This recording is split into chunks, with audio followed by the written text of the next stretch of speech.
Vamos aos destaques. O nosso meia colombiano já chegou ao Rio de Janeiro. O meia Rojas, 23 anos, desembarcou no início da madrugada. Vai fazer exames médicos e, uma vez aprovado, será anunciado oficialmente com o Vasco da Gama, que chegou a acordo com ele. Vamos trazer detalhes sobre isso. Saldívia chega ou não chega? Que novelinha, hein? Zagueiro tá arrastando um pouquinho. Você vai entender o que está acontecendo. PH e Piton de saída. Leandrinho e Garré também. Tudo isso e muito mais agora. Então, vambora? Solta o dedo no like, comenta, compartilha. Se tiver a função hype o vídeo. E, claro, se inscreve no nosso canal. Vamos crescer juntos em 2026. Direto e reto com essa imagem aí que você está vendo. O Vasco anunciou no início dessa madrugada o Johan Rojas como novo reforço do Vasco. O jogador chega do Monterrey, vem por empréstimo até o final do ano com opção de compra. 23 anos. Recomendado pelo Carlos Cuesta, o Andrés Gomes. Aliás, o zagueiro do Vasco conversou muito com o colombiano para referendar o Vasco da Gama. Vai fazer exames médicos hoje e, uma vez aprovado, será anunciado como o primeiro reforço. Gente, eu estava lendo a publicação do Vasco em uma rede social e o impressionante, cara, que me chamou a atenção, a quantidade de gente reclamando. O Vasco anunciando jogador, 1h pouca da manhã. Porra! Mas, cara, tá uma encheção de saco, não tem nada certo no Vasco, é sério mesmo, como a gente já tá jogando contra, o torcedor do Vasco tá minando. Pô, o reforço chegou, se ele é bom ou ruim, quem não conhece, vai conhecer dentro de campo, espera um pouquinho. A questão da hora que ele chegou, em cima do lance, e hoje a rede social, ela é bacana por isso. Pô, não precisa esperar o dia seguinte para anunciar, o jornal do dia seguinte para publicar. Pô, mas que encheção de saco, né? É muito mimimi também. Ô, geraçãozinha mimizenta. Enfim, faz exames médicos hoje, aprovado, assina contrato de 1 ano, já está acordado com o Vasco, empréstimo e com opção de compra junto ao Monterrey. Leandrinho, notícia trazida pelo Vene Casagrande, confirmada. O Vasco recebeu uma proposta do Al Sharjah, do Emirados Árabes, jogador que tem 20 anos de idade. Acho ele uma promessa que o Vasco vai ter dificuldade em manter, porque principalmente se o Piton ficar, Piton e Vitor Luiz. O Leandrinho é um ativo. Ele esteve emprestado no ano passado, voltou ao Vasco, o Diniz não tem utilizado, entende que no terço final o Leandrinho tem dificuldade para se adaptar ao esquema do técnico Fernando Diniz, então a tendência é que ele seja negociado, né? Os valores estão mantidos em sigilo, mas é jogador para vender aí na faixa pelo menos de 5 milhões de euros. Vamos ver se esses valores serão realmente aplicados. Bom, hoje completa 3 anos da morte do nosso maior ídolo, do Roberto Dinamite, um amigo que fiz no futebol. À época eu fui ao velório, inclusive em São Januário, abraçar a família, o Rodrigo e a Roberta, 2 dos filhos com quem eu tenho mais vínculo. Uma saudade eterna do nosso ídolo, e para relembrar a memória do nosso ídolo Roberto Dinamite, será celebrada uma missa às 6 da tarde, na Capela Nossa Senhora das Vitórias, em São Januário, em memória do Roberto Dinamite, maior artilheiro de São Januário, maior artilheiro do Vasco, jogador que mais vezes vestiu a camisa do Vasco. Foram 1.110 jogos, 708 gols. O cara que marcou 190 no Campeonato Brasileiro, respeitou demais a nossa camisa. Ídolo maior para mim, maior ídolo do Vasco.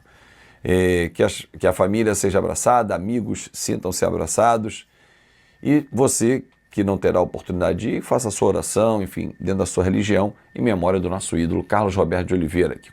Que a família seja abraçada, amigos sintam-se abraçados, e você que não terá oportunidade de ir, faça a sua oração, enfim, dentro da sua religião, em memória do nosso ídolo Carlos Roberto de Oliveira, que continuarei homenageando.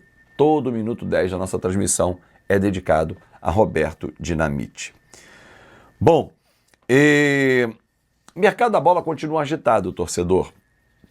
Normal, o mês de janeiro as janelas estão abertas, então os clubes estão buscando soluções de reposição, principalmente, e nós temos alguns atletas que chamam a atenção, principalmente os nossos 2 laterais. O da direita, o Paulo Henrique, jogador de seleção brasileira, convocado pelo técnico Carlo Ancelotti, é um jogador que o mercado observa. A Inter de Milão teria feito uma sondagem por ele, clubes da Arábia da mesma forma. É um jogador que o Vasco sabe que tem um substituto de características diferentes, que é o Puma Rodrigues, que inclusive renovou o contrato. mas sabe que é um jogador muito valorizado. Vendê-lo agora é um valor. Se o Paulo Henrique for convocado para a Copa do Mundo e tem a chance, porque ele foi convocado nas últimas 2 vezes pelo técnico Carlo Ancelotti, aliás, estou mostrando imagens dele aí também, para que você relembre, né, o Paulo Henrique com a camisa, inclusive, da seleção brasileira, entendo que há uma valorização com uma disputa de Copa do Mundo. Se hoje o Paulo Henrique pode valer 10 milhões de dólares, indo para uma Copa do Mundo, apesar da idade mais avançada, ele pode bater aí algo em torno de 15 milhões. Pô, se for campeão do mundo, esquece. Aí o valor vai lá em cima. Enfim, óbvio que a idade mais avançada diminui o mercado que tem uma atratividade para um jogador como ele. A Europa, um ou outro clube.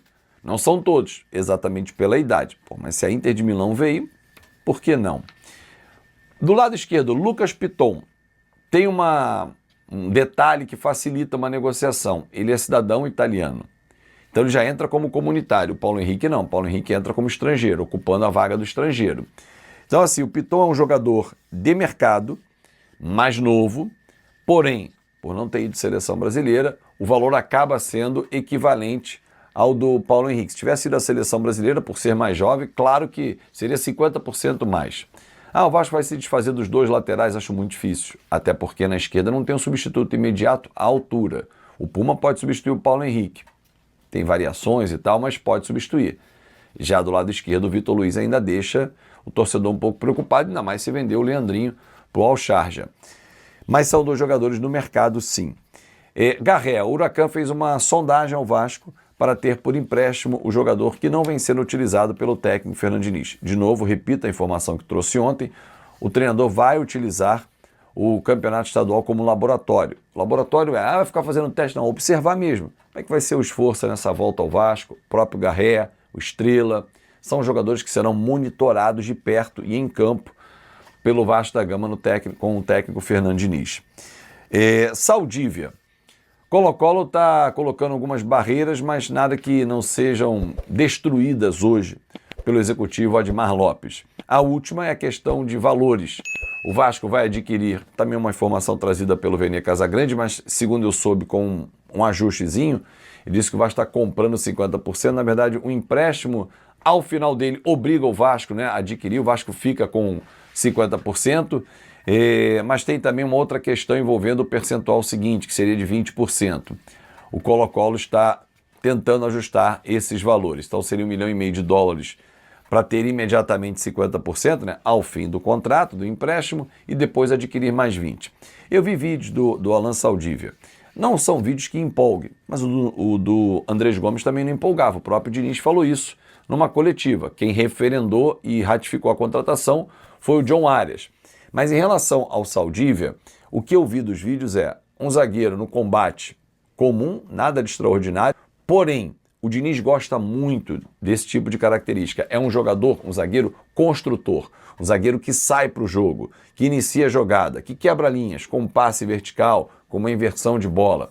Então, são detalhes que fazem a diferença e encantaram o Diniz. Diniz que enfrentou ele quando dirigiu o Fluminense contra o Colo-Colo na Libertadores. O próprio Felipe Melo já deu depoimento sobre isso.